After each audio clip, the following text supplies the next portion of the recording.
Alhamdulillah pada hari ini kita sama-sama bisa berkumpul dan bertatap muka, bersilaturahmi, merajut serta menguatkan ukhuwah Islamiyah kita di antara kita semuanya dalam momen yang indah ini, yaitu acara buka bersama. Sebelum kita sama-sama menikmati hidangan berbuka puasa, ada beberapa agenda yang sudah kita rencanakan. Yang pertama, tilawah Al-Quran. Yang kedua, sambutan dari ketua atau pembina Yayasan Al-Yusra Mulia Bogor. Yang ketiga, sambutan dan tausiah dari Mudir Ma'had Tahfidz Al-Yusra. Yang keempat adalah acara inti, menikmati hidangan buka bersama. A'udzu billahi minasy syaithanir rajim.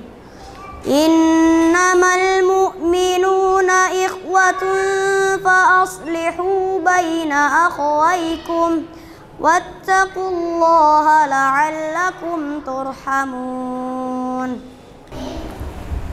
Alhamdulillah wa syukurillah, kita telah bertemu lagi dengan bulan yang penuh berkah ini. Mudah-mudahan anak-anak kita yang lagi belajar di Yayasan Al-Yusra ini mendapat keberkahan dan kemudahan dari Allah Subhanahu wa taala. Sebagaimana ayat yang tadi dibacakan oleh santri Ma'had Tahfidz Al-Yusra, innamal mu'minuna ikhwah. Sesungguhnya orang-orang yang beriman itu saudara. Al-muslimu akhul muslim. Seorang muslim itu adalah saudara bagi muslim yang lainnya. Jadi kita semua bersaudara. Terlebih kita berada di dalam sebuah lembaga, dalam satu naungan Yayasan Al-Yusra Mulia Bogor. Ya, kita benar-benar bersaudara dan kita benar-benar satu tubuh. Walaupun di situ ada seakan-akan pembagian mahad yayasan, tapi sejatinya kita satu. Kita memiliki tujuan, cita-cita yang sama, ingin meraih keridhaan Allah Subhanahu wa taala dengan lembaga yang mulia ini. Lembaga di mana di dalamnya dilaksanakan pendidikan Islam. Santri-santri menghafal Al-Quran, menghafal ilmu agama, berbagai macam rangkaian kegiatan ibadah dan ketaatan dilaksanakan di tempat ini, Masya Allah. Dan ini merupakan sebuah keberkahan yang begitu sangat agung, yang sangat besar yang Allah berikan kepada kita semua. Ini adalah nikmat dan rizki yang jauh lebih besar dibandingkan rizki harta atau keduniaan yang lainnya, yang patut kita syukuri, yang patut kita dukung keberadaannya, yaitu dengan selalu berperan aktif mendukung dan ikut serta di dalam setiap program, kegiatan serta peraturan tata tertib yang ada di dalamnya. Karena setiap amalan saleh, ketaatan, kebaikan yang terjadi atau yang dilakukan di tempat ini itu akan kembali kepada kita. Walaupun taruhlah kita sebagai karyawan, ya, tidak ikut terlibat di dalam proses KBM secara langsung, kegiatan belajar mengajar secara langsung,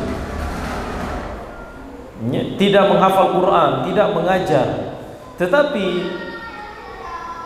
ya, dengan bantuan, ya, menjaga kondusivitas lingkungan ini, baik itu keamanannya, kebersihannya, akomodasinya, transportasinya, logistiknya dan yang lainnya, sehingga semua kegiatan yang ada di tempat ini berjalan lancar.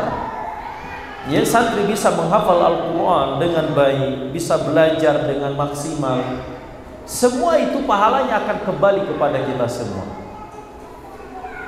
Ya, sebuah kerjasama, ta'awun di dalam kebaikan itu pahalanya akan kembali kepada semua pihak, semua orang yang terlibat di dalamnya. Baik itu yang memberikan donasi, yang mendukung infrastruktur, ya, ataupun hal apapun, ya, di dalam rangka kelancaran dalam sebuah amal kebaikan, maka pahalanya akan kembali kepada semuanya. Asy-Syaikh Al-Utsaimin rahimahullah ta'ala di dalam kitabnya Syarah Riyadhus Shalihin, ketika beliau menjelaskan hadis Nabi SAW, khairukum man ta'allama al-Qur'ana wa 'allama. Sebaik-baik kalian adalah yang mengamalkan Al-Quran dan mengajarkannya. Dalam hadis ini Nabi SAW menyebutkan bahwa jadi antara keutamaan Al-Quran, di mana orang yang belajar dan mengajarkannya akan dikategorikan sebagai manusia terbaik. Manusia terbaik artinya mereka akan diberikan limpahan pahala besar di sisi Allah, akan diberikan kedudukan yang tinggi di sisi Allah Subhanahu wa ta'ala. Ini meliputi siapa saja yang terlibat di dalam proses kegiatan belajar dan mengajarkan Al-Quran tersebut. Hatta staf, karyawan yang berada di sebuah lembaga tersebut, sehingga kegiatan belajar mengajar menjadi lancar, maka mereka pun akan masuk ke dalam hadis ini. Jadi kita bersyukur sekali lagi, ya, kita diberikan keberkahan oleh Allah Subhanahu wa ta'ala dengan keberkahan begitu sangat agung. Ikhwati rahimani wa rahimakumullah jami'an. Kemudian ada satu hal berkaitan dengan puasa dan Ramadan ini juga yang ingin kami sampaikan pada kesempatan yang berbahagia ini, yaitu terkait hikmah puasa yang saat ini kita laksanakan. Di dalam Al-Quran Allah Subhanahu wa ta'ala berfirman, Surat Al-Baqarah ayat 183, Ya ayyuhalladzina amanu kutiba alaikumus siyam kama kutiba alal ladzina min qablikum la'allakum tattaqun. Hai orang-orang yang beriman, telah diwajibkan atas kalian puasa sebagaimana telah diwajibkan kepada orang-orang sebelum kalian agar kalian bertakwa. Di ayat ini Allah Subhanahu wa ta'ala menyebutkan kepada kita hikmah besar di balik ibadah puasa yang kita laksanakan di bulan Ramadan ini, yaitu agar kita menjadi orang-orang yang bertakwa, orang-orang yang memiliki sifat selalu tunduk, patuh, taat terhadap apa-apa yang diperintahkan oleh Allah Subhanahu wa ta'ala, dan menjauhi segala hal yang dilarang oleh Allah Subhanahu wa ta'ala. Ini hikmah puasa. Secara umum seperti itu pembahasannya. Maka para ulama mengatakan Ramadan itu madrasah. Madrasah untuk kita belajar, melatih diri, berintrospeksi, merubah kondisi diri kita yang tadinya tidak baik menjadi baik, yang tadinya kurang baik menjadi lebih baik.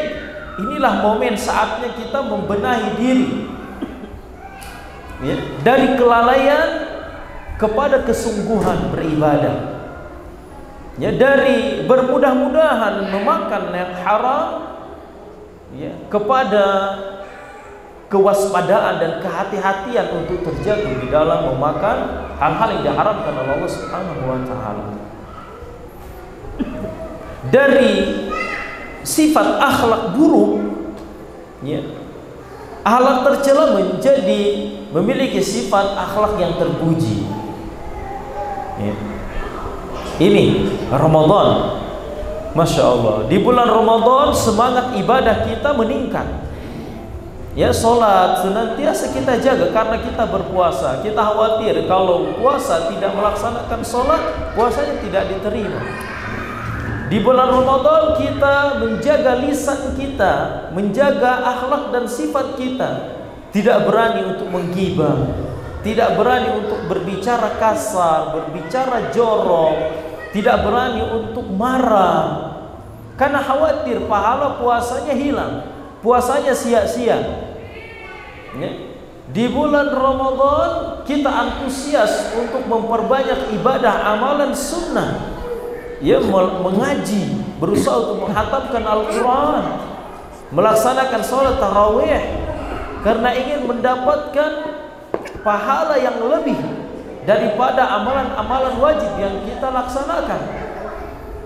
Di bulan Ramadan, di 10 hari terakhir kita bersemangat, bersungguh-sungguh untuk melaksanakan sholat malam dan melaksanakan amalan-amalan soleh yang lainnya, semata-mata ingin mendapatkan Lailatul Qadar. Masya Allah, begitu sangat jelas dan nyata bahwa Ramadan membina kita, mendidik kita, melatih kita untuk menjadi pribadi-pribadi yang bertakwa kepada Allah Subhanahu wa taala. Ya. Maka dari itu, ikhwati rahimani wa rahimakumullah jami'an.